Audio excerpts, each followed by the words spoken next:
La ministre de la Solidarité, de la Cohésion sociale et de la lutte contre la pauvreté, Mariatou Koné, appelle aussi à la paix. Elle était ce vendredi au centre hospitalier universitaire de Cocody pour exprimer la solidarité et la compassion du gouvernement aux victimes des violences issues de la présidentielle. La ministre Mariatou Koné a salué la prise en charge médicale accordée à tous ses patients et rassure leurs familles sur la gratuité des soins.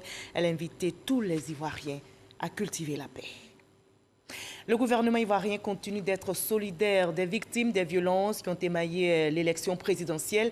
Une mission vient justement de séjourner à l'intérieur du pays pour rencontrer les populations impactées par ces violences et s'imprégner de leurs besoins. La ministre Mariatou Koné vient de recevoir cette mission qui est chargée de l'évaluation rapide des besoins des populations. Astou Touré.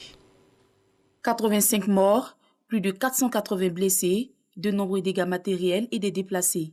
C'est le bilan des violences enregistrées lors de l'élection présidentielle de 2020. En marge de cette élection, un groupe d'évaluation rapide des besoins des populations en période conflictuelle était sur le terrain. Un comité composé, entre autres, du HCR, de l'UNICEF, de la Croix-Rouge, de la CEDEAO et de l'OMS. 25 localités ont été visitées et 22 ont observé des mouvements de population. Les besoins prioritaires restent l'alimentation, l'abri, la santé et l'éducation. Aujourd'hui, les partenaires ont aussi fait le point sur les actions qu'ils ont déjà entreprises à travers à la fois des partenariats qui ont été activés, des ressources qui étaient disponibles, des stocks qui ont été mis à la disposition pour porter un premier appui à ces familles.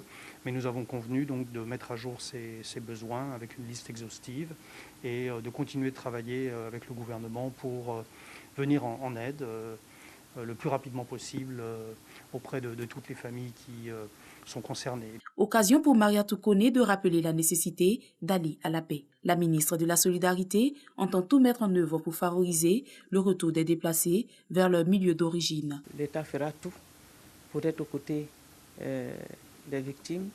Et pour cela, nous avons commencé un certain nombre d'actions, d'assistance. L'appel à l'apaisement, c'est un appel permanent que nous lançons. C'est un appel que nous lançons tous les jours.